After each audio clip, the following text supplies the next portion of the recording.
Hello, everybody, and welcome to another edition of DCT Recruitment's Icing on the Career Cake.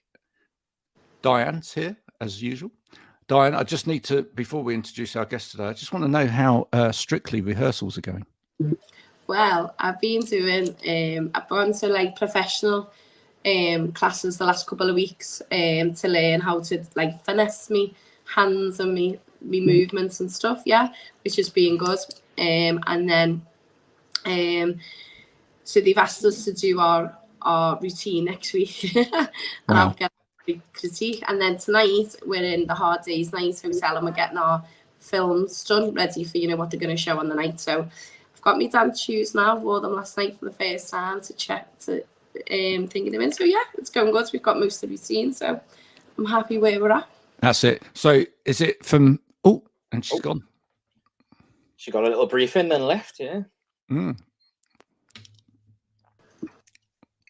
Was it something I said? Right. I know what happened. That happens to all of us then. So you've got the routine. It's the cha-cha-cha.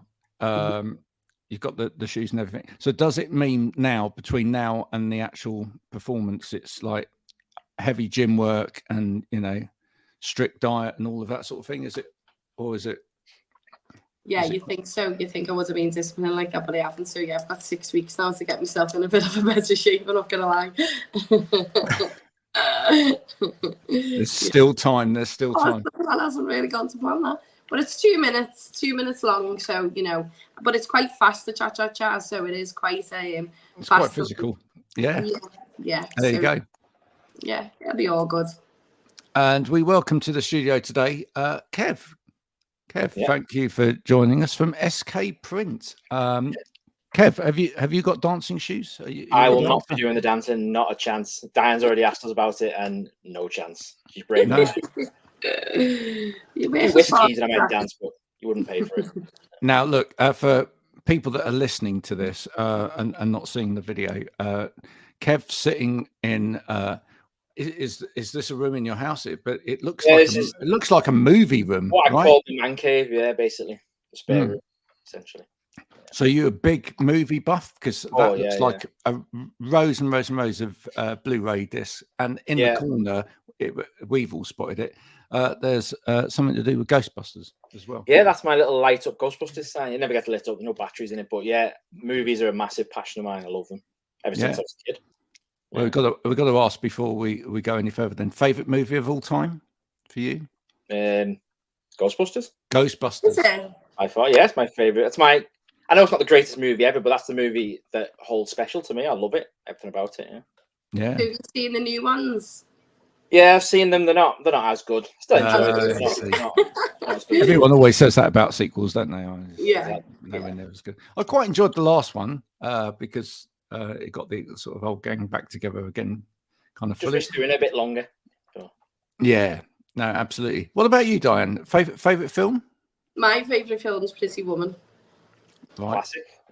Yeah. Another classic. And Julia Roberts is probably one of my favorites actresses, and then I'd say George Clooney I probably like as an actor. So then I like probably action films, like, you know, or Bruce Willis. I like stuff with him in, you know. Die Hard and things like that. Yeah. Is Die Hard a Christmas film though? That's the. Oh, absolutely, it is. Yeah. Absolutely is. I think so. Anyway, there we go. Yeah. I won't tell you what my favourite film is, because it will pale into insignificance amongst those choices, which were both very, very popular. Unless you want to know. We need to know now. I think we need to know. Okay, so my favourite film is a film called Birdie, which is an Alan Parker film. For anyone that knows Alan Parker as a director. I thought you were going to say an Alan Partridge film. No. Also directed things like Mississippi Burning and stars Matthew Modine as a guy that comes back from Vietnam and goes into himself as a bird. Co-starring Nicolas Cage. There we go. I will watch that because Mississippi Burning, another classic. Yeah, no, it's a great film. If you like deep films with a kind of psychological bent to them, then you might enjoy that. So, Kev, tell us a little bit about yourself. What is it you do? Clearly print something. Yeah, well, our company is SK Print. I'll go back to the beginning. Really, it was started in the mid to late 80s by my dad. He's a time served printer. He worked in Liverpool since the 70s, and he branched out into his own. And then he started it up in Heidelberg in 1988. I think I'm about 36 years old now. And from then on, I come in with my brother in the early 2000s, and now it's just become a firm family business. Wow. So now listen, print has changed drastically from the 1970s until now, because I know that because I started life actually selling paper, would you believe? I had a small paper merchants was the first real business that one had. And of course, back then, everything was done on like proper machines. Oh, yeah, They would have said it. So it's like Heidelbergs and things. Oh, we've like got that. Heidelberg. We've still got Heidelbergs. We've got rotor prints. Yeah, we've still got old-fashioned proper litho machines. But Right. You're right. It's just moved completely. The digital age has took over. The worst thing is, well, it's not the worst. It's the time scale. People used to wait. They'd wait weeks for business cards. Now it's a next day thing. And if you can't do it, somebody else will. You've got to move with the times. Otherwise, you just get left behind. Yeah, that's incredible. Does that mean you have to buy fairly specialist equipment to do sort of small run jobs? That Yeah, a lot of all of it. you can pick up decent digital printers pretty cheap. And one of the issues we find in our industry is someone will pick one up. You'll find they can use Photoshop. Boom, they're a printer. And they start offering loads of cheap deals. And then within 6 to 12 months, they realize it doesn't work. They've gone under, the business is gone, but they've already put a dent in the market. Everyone expects you to compete with those small prices. That's the problems we have. Right. What do you do then to try and differentiate yourself in the market? Well, the main thing I always harp on when we do networking stuff, the one thing I use as our USP is a service that we provide. You can get print anywhere. You can get it cheaper than us. You can get it anywhere you want. It's the service level of service you get and your experience and knowledge. Like you could use online places and you could put your work in. There's a mistake on it, they'll print it. Done. Take your money off you. They don't want to know. We'll always check things, like people charge extras to check services. We do that for free. We'll check it, make sure it's right. If there's a mistake, we all make mistakes. We're all human, but we'll put it right. That's what sets us aside from a lot of the online bigger firms or whatever you want to call them. And I can vouch for Kev on that because you did something for someone in our B&I group, didn't you? And the logo was upside down. Once you printed it, you realised, didn't you, fully, and fixed it and made sure that he had it right, on the day. And it was a big banner, wasn't it, Kev? That was another one. He was doing an event on like the St. Helens Expedition. I think the event was on the Friday or the Saturday, and he only ordered everything early that week, so it was a complete rush job. But because I know Lee anyway, and people want stuff doing like that, we'll push the extra mile. And we managed to turn around his banner, which was wrong, and get it all to him, and it was all done. The expedition went well. Yeah, it was good for us as well to showcase what we do.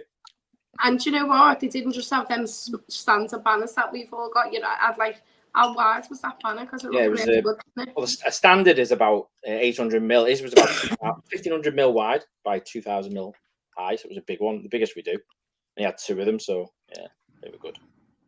You must have patience of a saint. I ran a print shop for a little while, and you do have to have the patience of a saint, because people come in asking for the most ridiculous things, or they give you stuff in the most ridiculous way, like their handwrite stuff that you couldn't possibly read and go, I want that. It's like, well, can you tell me what it says? Well, it says it there on the page. You get all of that sort of thing. And then I had a person literally come in asking for one sheet of paper to be printed. Like, you know how much it costs to turn the lights on? We need to charge a certain set fee, and they don't want to pay that. But you only want one piece of paper print now. It's difficult. Yeah, no, I totally get that. And also, you are working with machines, and whether it's the old-fashioned machines or it's the new machines, they do go wrong occasionally, and that's really frustrating, because that then puts your whole day behind, doesn't it? Oh yeah, the new machines go wrong more than the old ones. The new ones are made cheap, and they constantly break down. We've got digital printers that break constantly, and if someone wants we do a lot of work for the Theatre Royal in St. Helens, and we do their programs. And now I always say to the lady that owns the place that we need more time, because You give us it and you need it in 3 or 4 days. If there's a problem with the machine, that's out of our hands. It's done then. There's a reason why we need timescales on things. Yeah. I always found myself becoming sort of a bit of an expert tinkerer with machines to actually get up. Yeah, there's certain level you again. become like part printer, part engineer. Yeah, it's true. It's like if you pull that out, turn it, do that, press that button, push it back in again, shake it a little bit, that might work. Oh, look, it has. 9 times out of 10, it's a sensor, I used to find. Yeah, a bit of dirt or a bit of toner on it, yeah. Yeah. That's exactly what we get. What's the most obscure thing you've ever had to print, Kev? We did. There was a construction company was doing like an event, and they had water bottles and key rings and all that kind of thing, and they wanted some chocolate bars. And so they bought the chocolate bars, and we printed a bespoke wrapper to go around the chocolate bar. That was one of the coolest things we've done. That was really good. Yeah. I'll never forget that. That was good. Yeah. Did it have a golden ticket inside? I don't think so. No, they didn't ask us to print that. Oh, you see, they missed the trick there, didn't they? Yeah. Absolutely missed the trick there. Let's turn this over to Diane. Diane, how important is print still to you? Because like the other misconception here is that, you know, nobody needs print anymore, right? And I when I used to run a stationery business years ago, it was like everybody was talking about, probably at the beginning of the 1980s, everyone was talking about the digital office. We're all going to go paperless. It will save the environment and whatever. And I just saw paper usage go up and up and up. It changed the type of paper that was being used, but paper didn't disappear at all. You know, Yeah. Well, we've got, see, like what's behind us here, like that wall calendar. We do them every year for our clients, and they're ideal, you know, for them to put up in the cabins or in the offices to put everyone's holidays on, or key stages for the projects and stuff. So whenever you get them, everybody always wants, you know, a wall planner. We have like the big desk pads that go under your keyboard, and everybody will always ask us for them. So that's really good for us, because that market material, you're a constant reminder then, aren't you, in somebody's head. So yeah, I don't think it's a dying art at all. Don't get me wrong, we've got other things, like we've got online digital brochures that show some of the roles that we do that we can share with people and do things. So I think you need a mixture of both. And I know people want to be sustainable and it's stuff like that. So a lot of people don't use business cards for that reason, you know, and you can end up, you know, going to network events and just ending up with a big pile of business cards and you don't know what they're for. But I still think they're worthwhile, you know, because, yeah, you can connect on LinkedIn and you do stuff, but sometimes you can forget, can't you, to go back, you know, with a digital print or something, whereas you've got the cards in your bag or your wallet or whatever, you know what I mean, then you'll pick it up and go to, and you go, all right, yeah, I remember that, I need to speak to that person because of this. And I mine like a velvet feel as well, so the quite of a nice feel, so people will always comment, and I think it creates a bit of a conversation and, like, you know, and then that allows you to, like, recommend as well, you know, or would you know where I got them from and stuff like that. So I think paper is still needed, you know. We have like little pads as well, which are good for people when they're walking around site and, you know, doing like a little to-do list and stuff like that, you know what I mean? I think it depends really very much on the sector as well.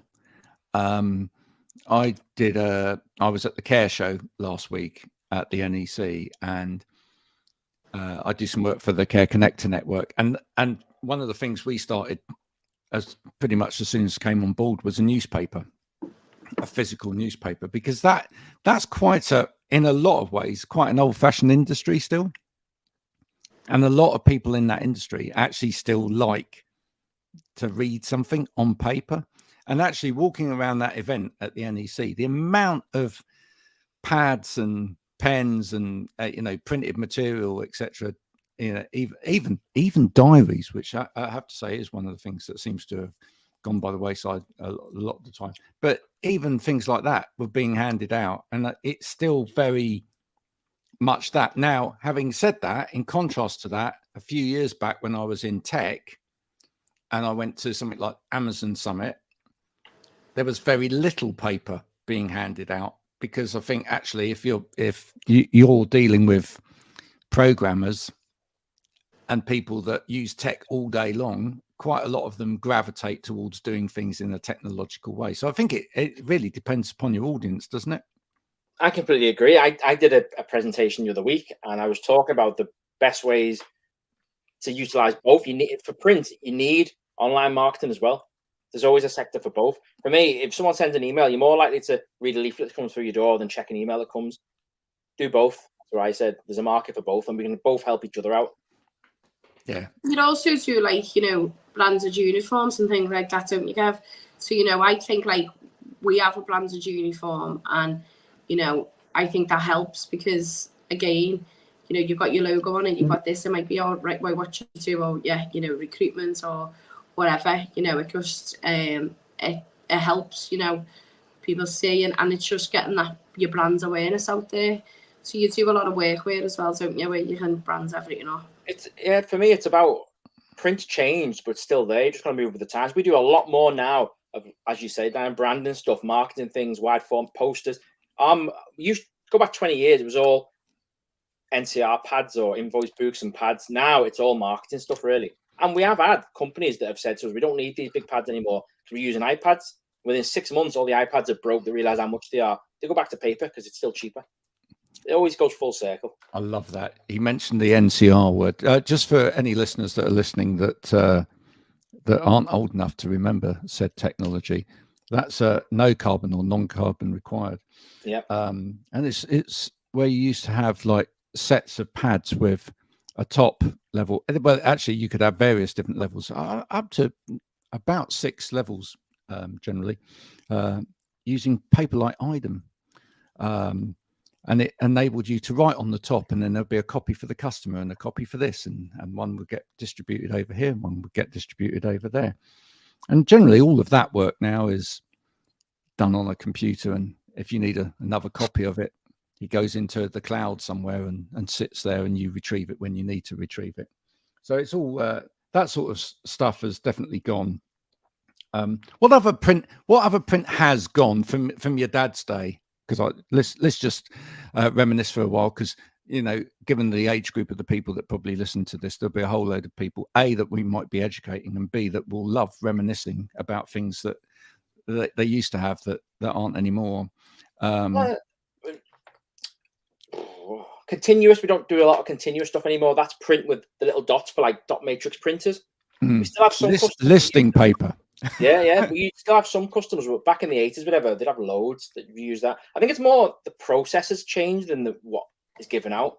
The whole, like, when we used to make, even when I started, when we used to make business cards, you'd only have 2 or 3 color business cards. If you had full color, it was dead expensive. No one wanted it. And even then, it'd be days to make 2 or 3 color business cards. Whereas now it's minutes.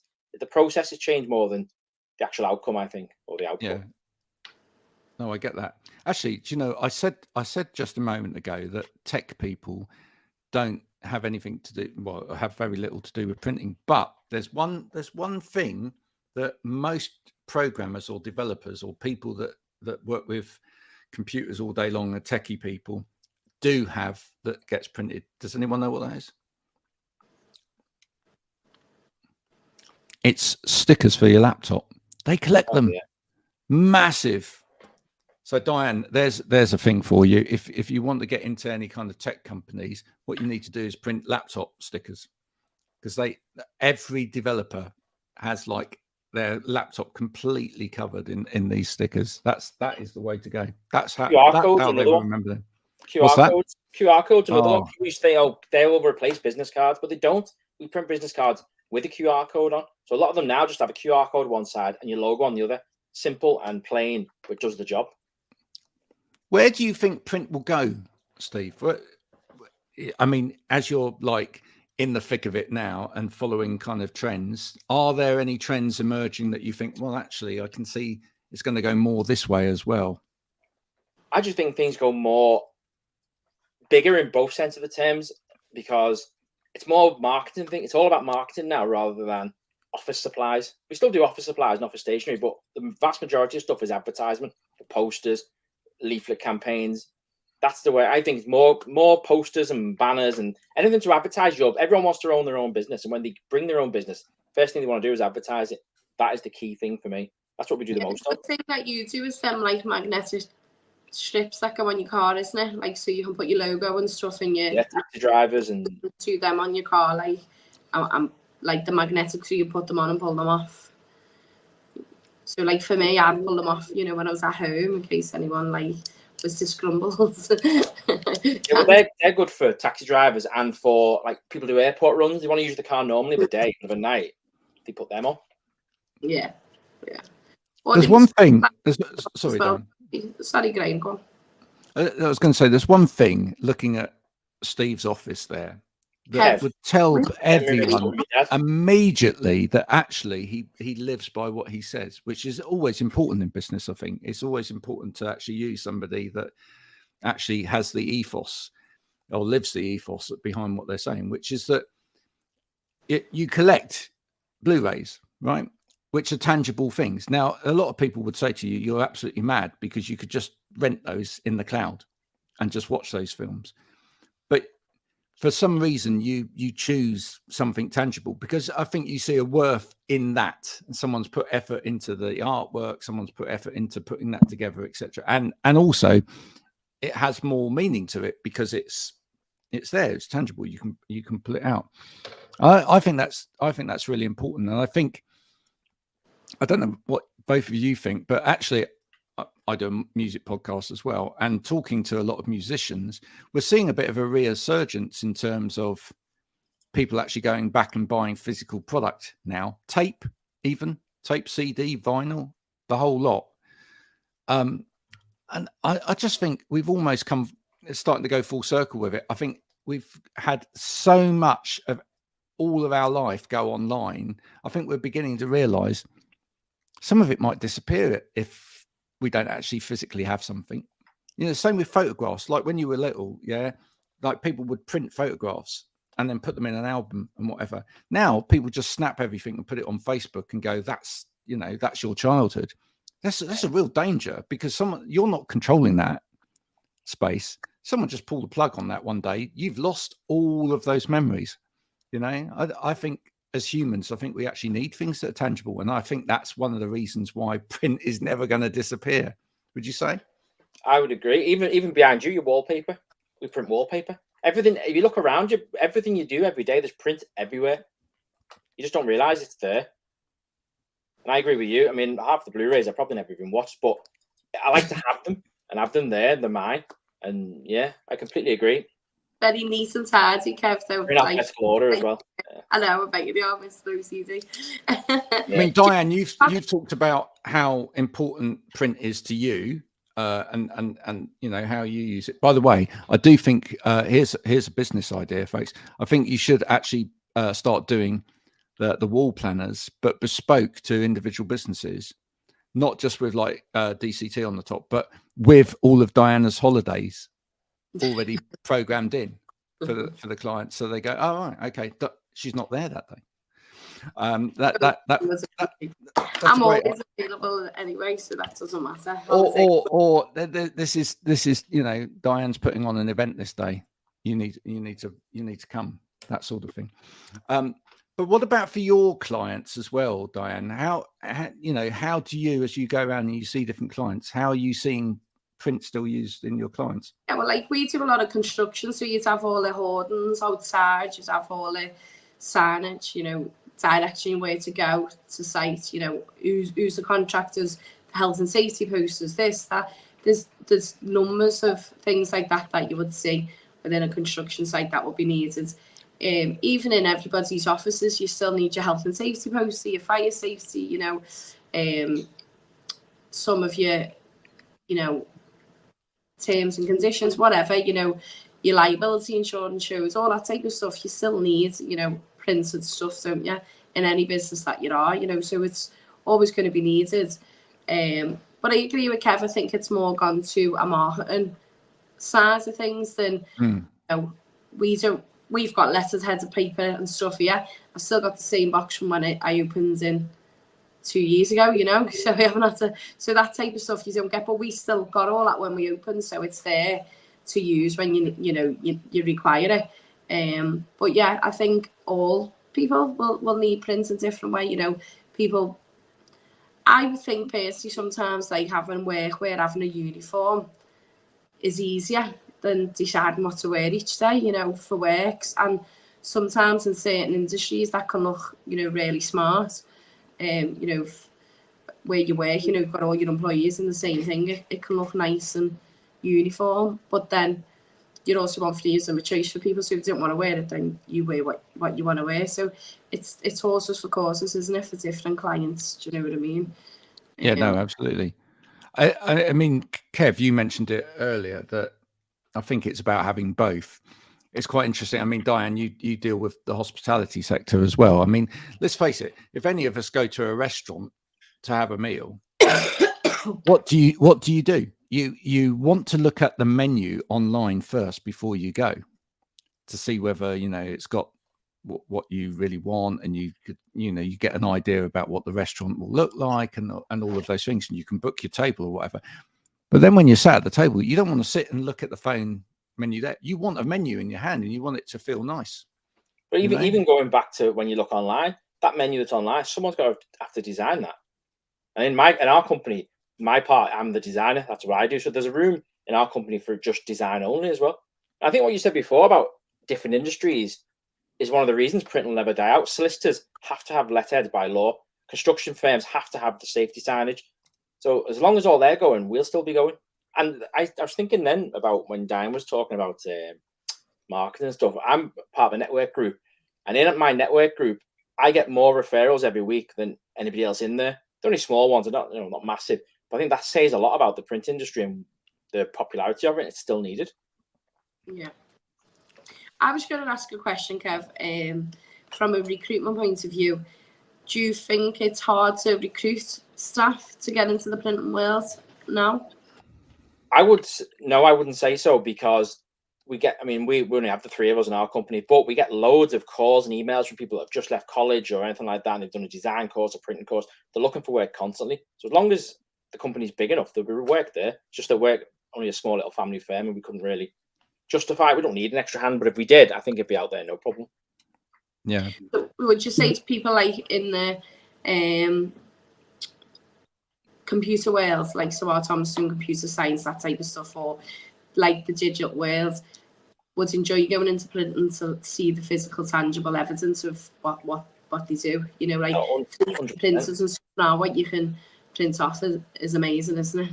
Oh yeah, it's a completely different world. It's to get in there as well. Because when I was a kid, like I used to go there for a Friday night to the unit, and even now the smells and the sounds and everything, it's just a different world. It's amazing. It's a great world to be in, and we've had people we've done school experiences with school kids that come and done some work experience and stuff, and they really liked it. It's a great world to get into, and even if the print does ever die out, which I don't think it will, the design's still there. I know there's AI, but it's not the same. People don't really want AI stuff. They want stuff created by a human. I think I think in the sort of corporate world, in terms of, or the bigger corporates, where, you know, they will probably have their own print and design department internally as well to some extent. I mean, they may outsource some things, but they would have their own internal department. You know, those departments quite often sort of blend both print and design and web-based solutions. You know, so it would be a case of you may well be working on a website at the same time as working on a leaflet for somebody, you know, because a lot of those skill sets will transfer over. If you're doing front end stuff on websites, a lot of that is graphic work, and it transfers over into then transfers over into print. So yeah, I think for anyone that loves sitting on a computer for hours and has a bit of an artistic bent, it's a really, really good thing, you know. When it comes to website, that's where we work well with website companies. Like a good friend of mine, you're on here the other week, Liam at Breeze. He sends me stuff all the time. I do loads of work for a lot of his clients and vice versa. So you can work different industries that are quite similar but not the same, can work well together. Yeah, absolutely. Let's have a bit of fun for 2 minutes. Biggest faux pas you've ever seen in terms of print? Well, we've had people who want like t-shirts printed for stag do's and hen do's, but stuff that you think, that gets back to me that I've printed that, I'm in big trouble. And we also had, actually, this never went ahead, so it's fine, I can tell the story. Years ago, someone come into our unit in Heighton and offered my dad £1 million cash. And he said, I'll buy you the print machine. Just print these little labels. And long story short, it turned out they were like ecstasy tablets or something like that. But stuff like that is like, whoa. Oh, you mean like Whoa. like an LSD? Yeah, something like that. Yeah. Funny enough, he never went for it. But like £1 million in your own print machine, and we know people that have printed money, which is insane. Yeah, because if you print, you get caught printing money. I have to say, I've had people come in and ask for, when we had a color copier, ask if we could print money. Yeah, and it does happen, and it's like clearly not.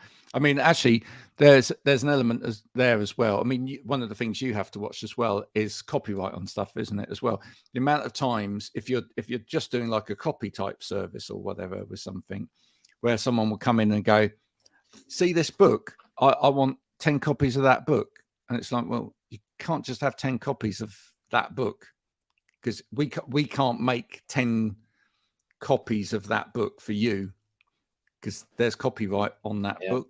Yeah. So you can, and it's difficult because you can copy certain pages of it, but if you copy the whole thing, you're actually then infringing copyright. Well, I've had people that want like a joke £10 note, a big £10 note doing with like the mate's face on or something, and you try and put a £10 note into Photoshop, it won't even open the file. That's how stringent it is with stuff like that. So you have to be really careful. Yeah, that's good, isn't it? Yeah, it's interesting. Well, yeah, it's good that it's now built into the software. Back in the days of early software, I think you could. I think you get away with it then. Yeah, get away with murder. What did you used to use? I'm just being a geek about this now, but I presume you use things like Adobe and stuff now. But what? Yeah. Well, I've always, since I joined, we've always used Adobe things. But before I was there was another graphics guy, and he used to use. He'd had like letter sheets of individual fonts and letters, and you'd have to, if you're writing Diane, you'd have to put a D, scrub it on, put an I, and that you'd have to make a whole document like that. Which I look back now and think I could not do that, no chance. Kev, do you want to touch on like about persistence and about like the journey that you've gone through with, your dad built the business up, and then something happens, and then you nearly lost it all, and then you had to build it up all again. Do you want to share that story of like how persistent you guys are and how well that showcases your brands because you've been able to come back? Yeah, no worries. Well, what happened was we started in the 80s, and he built the business up, and as the years went on, he grew and bigger, and we had there's a point when we had like double figure staff, that kind of thing. We moved to a bigger unit. But in 1999, my dad he's always been a bit of a stress head, and I think a workaholic. He was up at 7, he didn't get home until 10. He worked, and he stressed himself so much that he had a massive stroke in the unit. It was actually in 1999. Wow. And I was still in school. I think I was 16. And he got taken to hospital, and he was in hospital for a year. And the whole year he spent in hospital, the business just plummeted because he always used to think he was invincible and nothing had ever happened. So we had no structures in place for in case he wasn't there. So because he wasn't there, it all went down. He'll end up losing everything. Lost the house, we lost everything. We had to restart the whole lot. And then that was when they said the certain moment in your life when you grow up or whatever. That was the moment for me when I went from a boy to a man kind of thing, because I was 16. My dad was in hospital dying. My brother's a bit younger than me, and my mum was just handling it, but you could tell she was falling apart every day. So I had to grow up quick, and that was when I decided to join the family business as well. When he went back and he needed a bit of help, me and my brother joined in, and that was 20 odd years ago. I've been there ever since, and since then we've slowly built it back up to better than it was, I think, anyway. And we've done. My dad was always old school. Everything was old school. It's the way he is. He was stuck in his ways. He still is a little bit, but he liked things done a certain way. And now, as I said before, you've got to move with it. You've got to do things fast. You've got to do things digitally. You've got to move with things. And maybe in the last 5 or 10 years, my dad really took a step back and allowed me and my brother to shine and do what we want to do. And I think it's moving things really well. We're getting busier and busier all the time. We're doing better. What would your dad say? My dad would say, just say, I know it all because he taught me it, which is what it's true, he did. But he's so much more mellow now. Like, one of these people that like, I know I did it this way, so this is how it should be. That was how he used to be. And it's difficult to wear like that.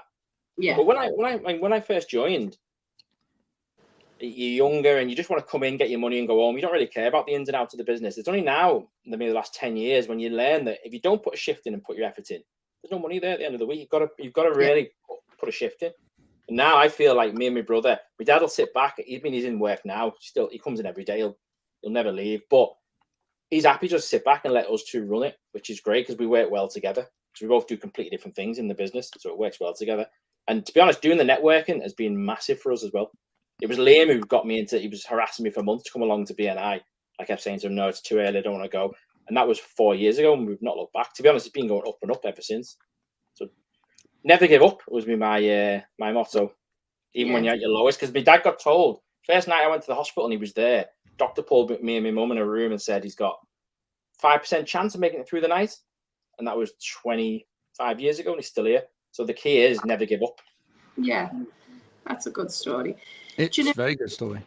Do you know, with regards to that, like lessons learned, though, like your dad's was the whole business and this, that, the other, then, you know, what's your legacy you want to leave behind? Because if it's your brother and yourself and it's still small family-run business now, Kev, what's going to happen for the future, you know, with SK Print?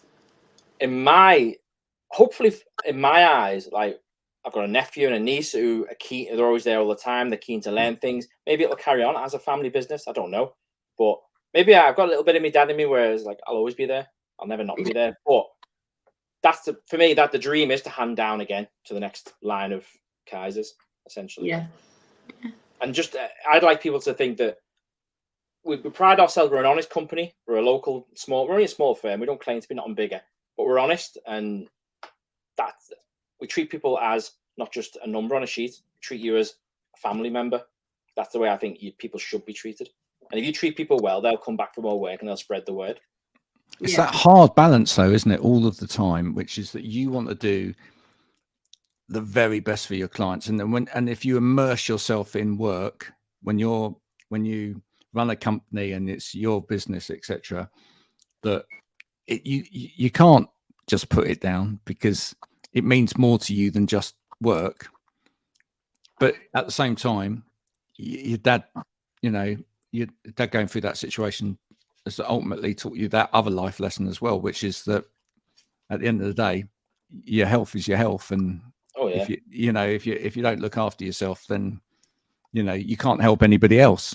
But even now, I have more in me of my dad than I like to let on, because I can't go away on holiday without relaxing. It's always work, work, work.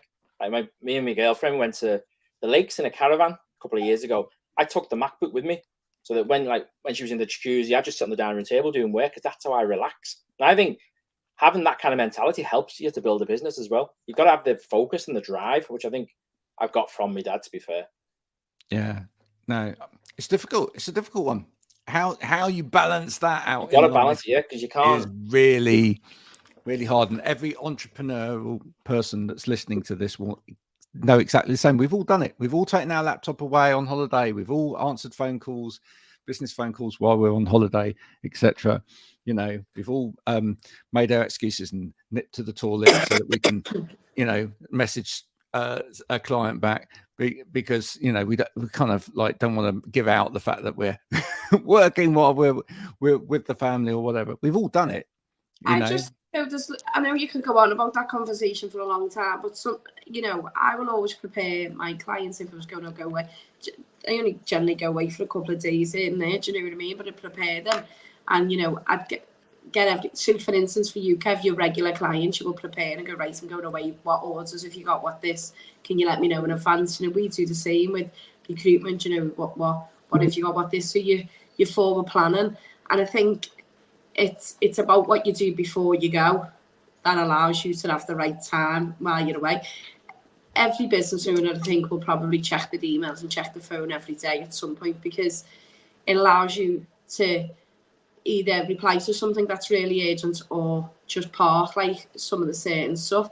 Because, for an hour a day, you might look or whatever, you reply, it can just keep things ticking over. Does that make sense? Or, you're on your phone, like I will be on my phone quite a bit or whatever, but at least I'm still away and I'm in a nicer environment and I'm whatever. Does that make sense? I wouldn't just down tools right now at this moment in time where I am in my business. Do you know what I mean?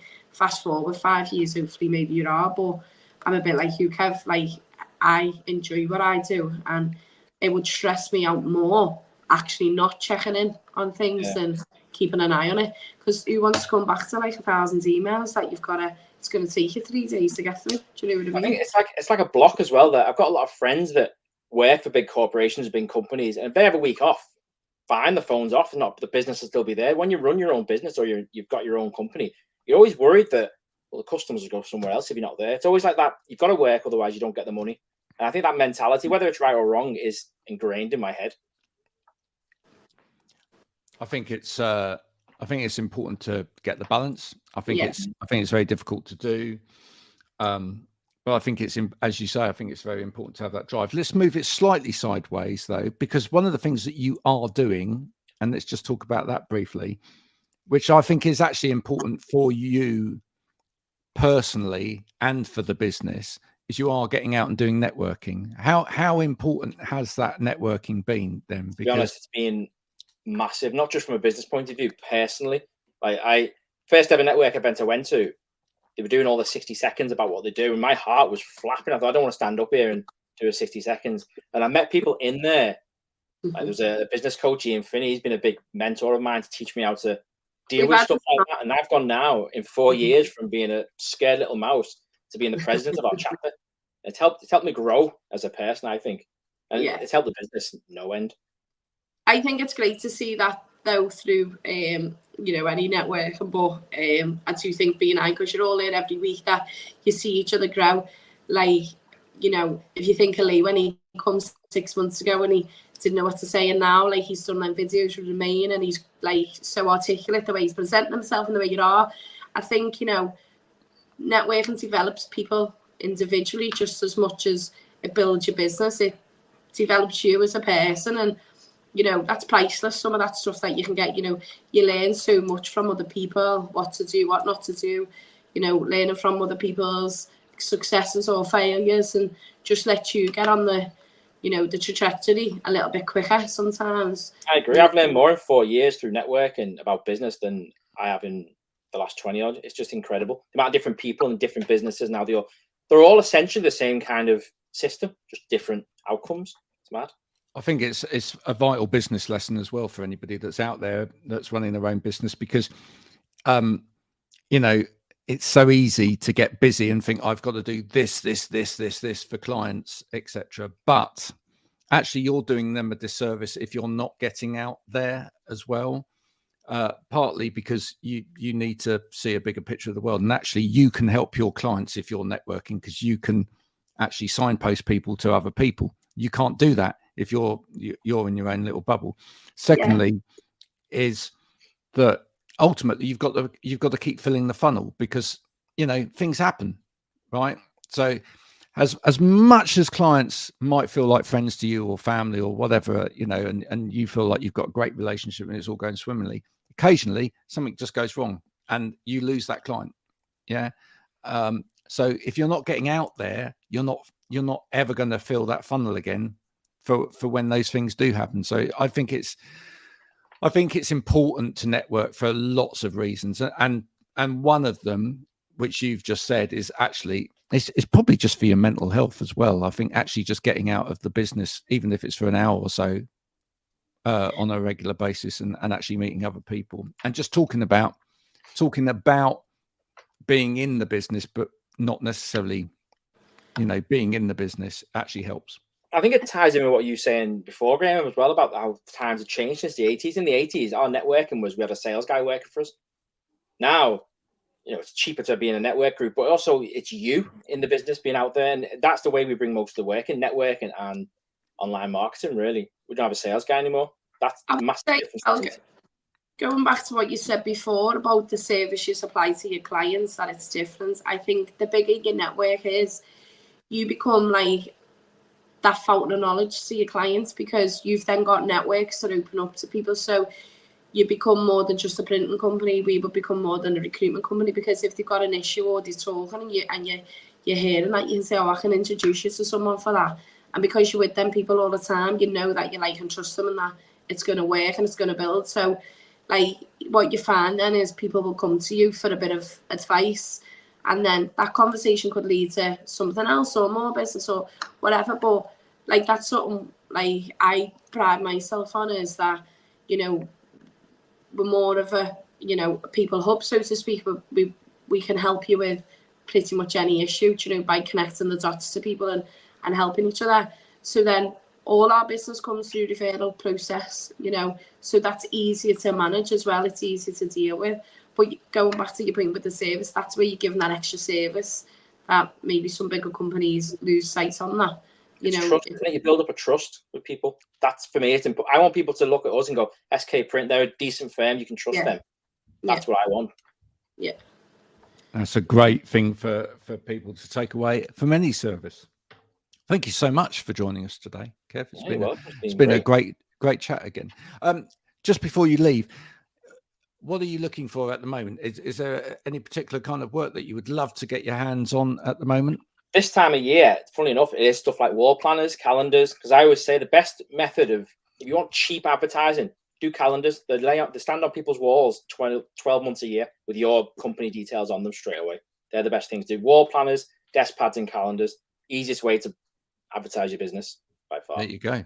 People used to do Christmas cards as well, but I guess Christmas cards are a thing of the past. Still do them, but they're not as popular as calendar because they just disappear after a couple of days. So. Makes sense. Yeah, we get the wall planners and go around with like our Christmas gifts and stuff like that to the clients, say thanks, and then you go into new clients, you're giving them. I have done, like, we're presenting at networking events and you give them out, and then you're 100% right, Kev, it's on that wall for 12 months then.